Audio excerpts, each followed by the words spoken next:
Hello students, today we are going to study about the next two tropic movements that we had left yesterday. I hope you remember what we discussed yesterday. We had discussed about phototropism and geotropism. So what was phototropism? Phototropism was the reaction or response of the plant part towards the light, like shoot is positively phototropic, growing towards the light, okay, but roots are negatively phototropic. Then next we talked about the geotropism. In that it was opposite. Shoots were negatively geotropic, growing away from the gravity of the earth, while roots are growing towards the earth gravity. Okay, so in this way we learned about phototropism and geotropism. So today we are going to study about the next two tropic movements, that are hydrotropic movements and chemotropic movements. Okay, so first phenomena is hydrotropism. When the movement of a part of the plant is in response to water, we say it is hydrotropism. Okay, when the part of the plant is growing towards the water, we say it is hydrotropism or positively hydrotropic movement. Fine. Let us see. There is an example also. There is an experiment which can illustrate this tropism. Let us see how. What we will do, we will take a trough. You know what is trough? Trough is it is an apparatus which is found in the glass, made up of glassware. It is found in chemistry labs. Okay, for carrying out the, or in bio labs also, for carrying out the experiments. So it is a trough. We call it TROUGH, trough. Okay, it's made up of glass. And why we are using glass? So that we can see the changes, transparent. It is transparent. What we do, we put here some sawdust. Okay, sawdust is put here, and we put some gram seeds in it. Gram seeds are, and we put some water. Okay, we water them. Now it is kept horizontally for some days.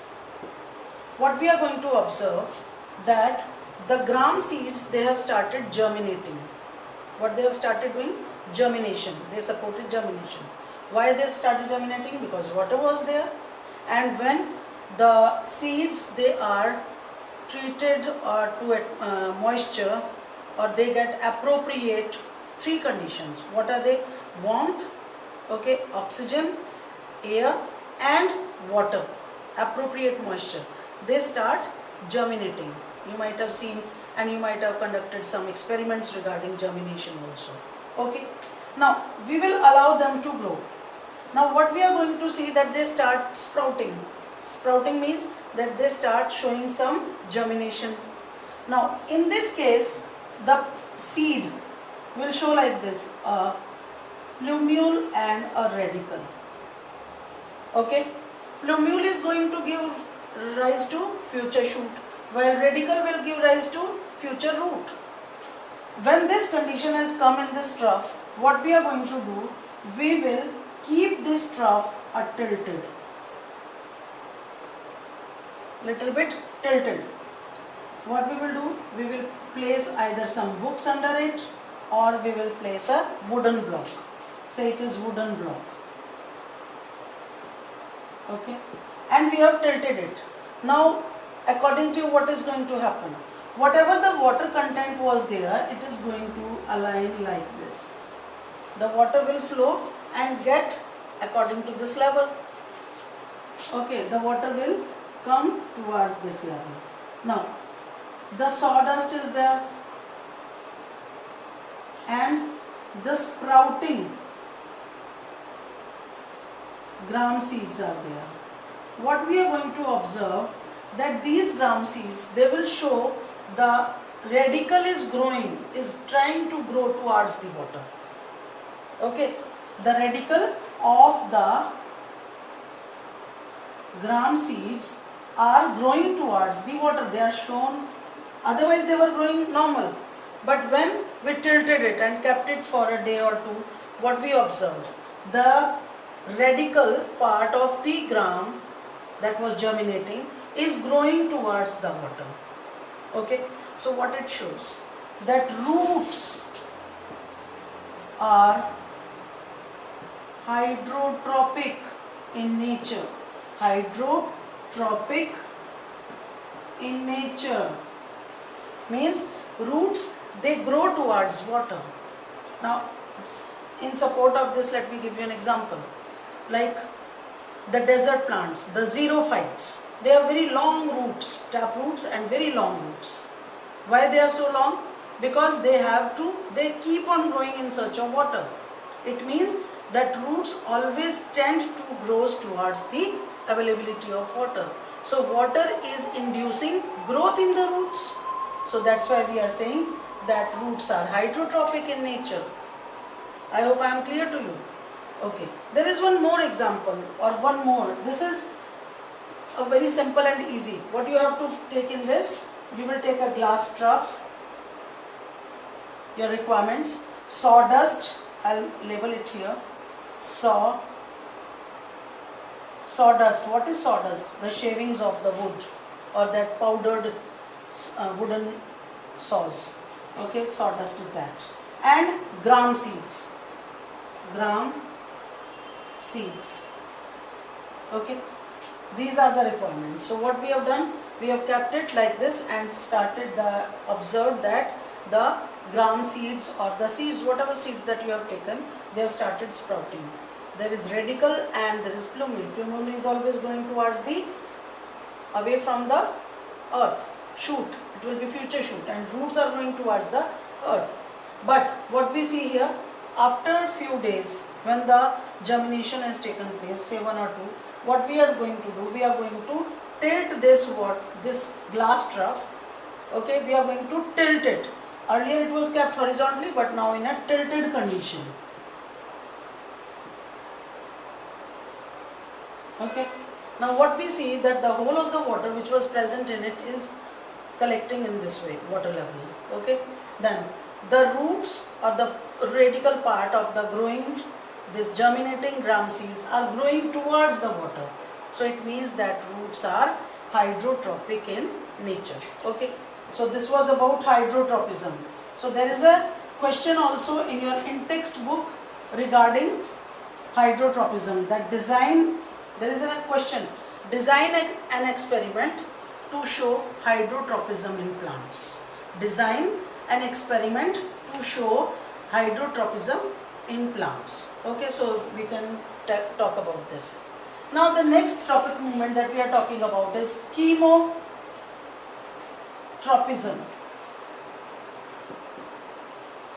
Chemotropism. What is chemotropism? As the name is giving you hint, it is chemical, response towards chemical. Okay, response towards chemicals, substances. So where it is taking place? The chemotropism is the movement of a part of the plant in response to a chemical stimulus. So we can write the definition: the response of a part of the plant,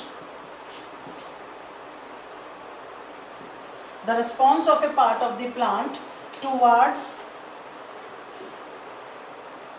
the chemical substance or chemical.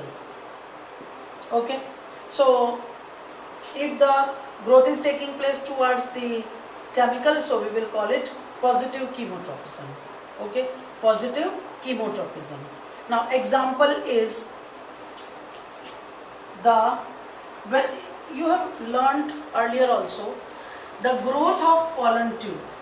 The growth of pollen tube towards a chemical, which is produced by an ovule during the process of fertilization. Okay, you know pollination takes place. Pollination. What is pollination? It is transfer of what? Pollen grain from anther to the stigma of the flower. Okay, it can be self-pollination, it can be cross-pollination. Okay. Now, what happens actually is the stigma is the receptive part of the plant, and the lower part, which is swollen part, is called ovary. When the pollen grain of same species, not of different other species, it is must. For example, if rose flower is there, then the pollen grain of another rose flower, or maybe the same rose flower, it will fall on the stigma, the receptive part of the pistil or carpel. It falls here, and then it induces a passage. It induces a pollen tube. Okay, what is pollen tube? Pollen tube is a passage in which the pollen grain is going, this pollen grain is going to enter. And you know what is pollen grain? Pollen grain bears the male gamete. Okay, male gamete, which is going to fuse inside the ovary with the ovum or the egg. Okay, so this is, so when it will take place, this pollen tube, I am writing here, this is stigma, this is style, the neck part, and this is ovary. See, when the pollen grain falls on the stigma, it is not that it is hollow and it will suddenly get inside or drop inside. No. When the same species pollen grain is going to fall on the stigma, then it is going to induce some chemicals. It is going to secrete some chemicals, and these chemicals will show the growth of the pollen tube, and pollen tube will be formed, and pollen tube is going to make an entry or make a passage for the pollen grain to enter through it and enter the ovary of the flower.